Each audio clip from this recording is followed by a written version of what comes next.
Hey guys, it's Mr. Feely here, and today we're going to give you superpowers, so get ready.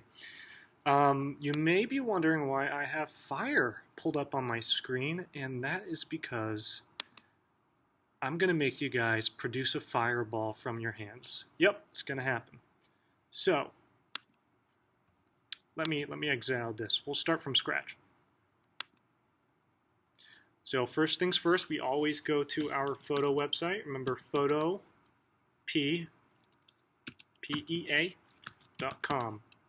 Photopea.com.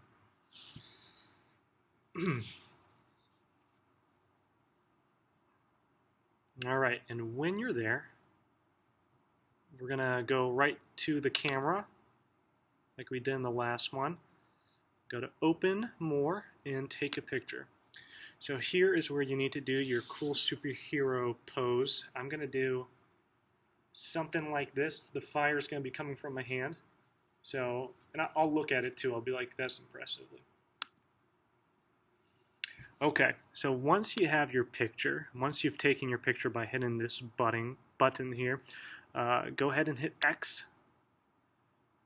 And you know, that's kind of cool. The light in the background almost looks like it could be part of the fire. Okay, so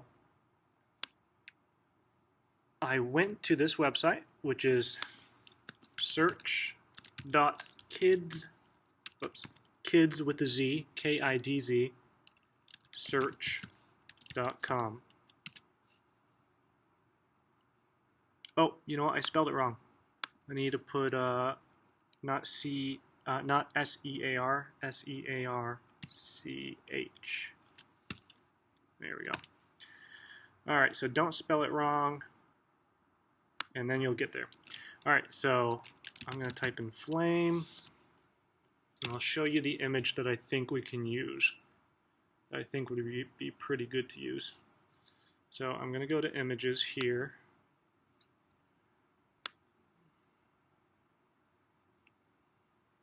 And you'll see how we're going to do this. It's actually a pretty cool effect. I remember when I first found it out when I was younger in Photoshop, and I was so amazed. All right, let's go to page 2. I think it's on page 2. Maybe not. Okay, let's type in fire. I think maybe it was under fire.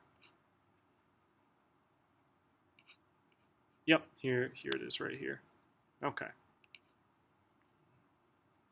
And actually, if you copy it right from here, you're going to get a huge resolution one. But if you click on the link here, that brings you to the article about humans discovering fire appropriately.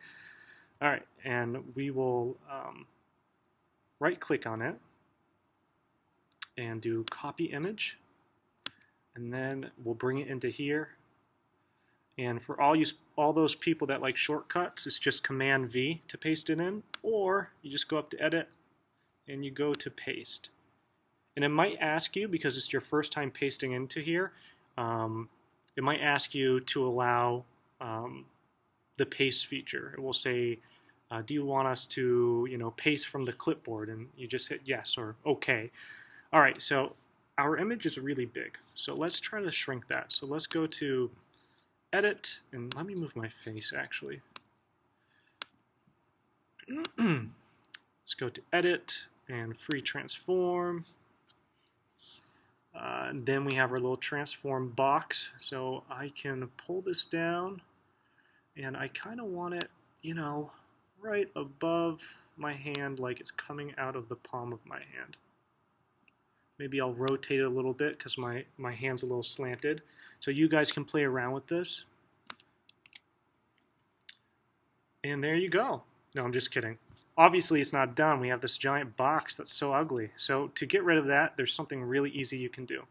So in these type of digital design programs, there is something called blend. So you can try different blend modes. And what blend modes do is they will take out or remove or change certain features of the image. So if you go up to here, since we're on our fire layer right here, this right here, this little drop down arrow, this will show you all the blend modes. What we want is screen. What screen does is it takes out all the darker values or the really dark colors in it. So this hitting screen here will actually remove all the black in our image. Look at that. See, so there's no more black anymore, and it actually looks like there's really a flame coming from my hand. And I'm going to go ahead and go to Edit and back to Free Transform, because I think I can bring it up a little bit more. Now this looks really good and all, but I think we can make it look a little cooler. So let me show you how to make it look like it's producing light. If you go here, and you right click on this, oh, there we go, and hit merge down. What that will do is combine both of the layers that we have. We'll combine our fire layer and our background image. So now it's just one image. So now if I go to my paintbrush here, I'm going to choose the fuzzy brush. So I'm going to go to this little arrow and choose this fuzzy brush right here. The really soft one, and I'm going to boost up the size. Probably a little bigger than that, actually. Yeah, I think about around 700 to 800 is good, or you guys can choose whatever you think would look best. All right, so I'm going to go to opacity. I'm going to drop that down, and remember what opacity does. It makes things more visible or invisible. If you're at 100% opacity, you can see something entirely. If you're at 0%, it's completely invisible. So I don't want it to be I don't want the effect to be super strong, so I'm gonna drop it down to maybe 20? 20 or 21? 21, whatever.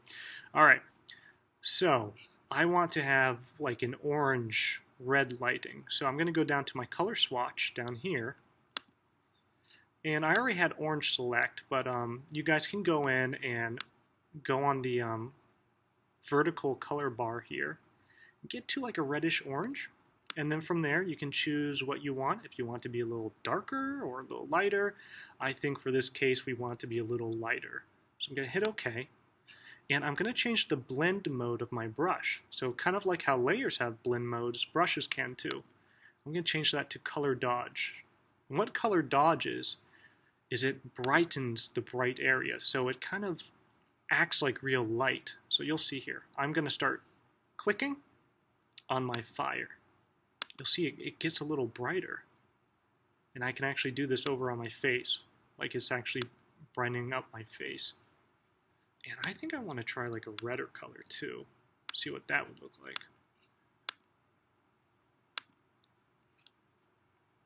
Yeah, that looks pretty cool. That is pretty cool. All right, so if you think it looks good, and if you think you might have went a little overboard, you can always, remember, go up here to edit and do undo. You can keep on doing, well, it takes you back one step, but here's a little trick that you might want to know, especially if you get really deep into a project and you're really screwed up. This right here is your history section. And each of these, it says brush tool, and that's keeping track of every time I use the brush tool. So if I decided, oh man, you know what, I really screwed up with this brush tool, I'll just go up to where I didn't use the brush tool. I'll go up to where I merged the layers. Look at it takes away everything we did with the brush tool. But I think it looks pretty good, so I'm going to bring it back down to the brush tool. All right. So remember, when you're done, you can always go to File, Export As, and I usually choose JPEG. And you can save that right to your computer. It should be in your downloads or your drive. Okay. Let's bring that up.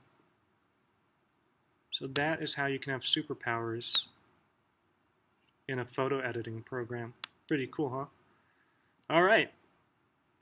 See you guys.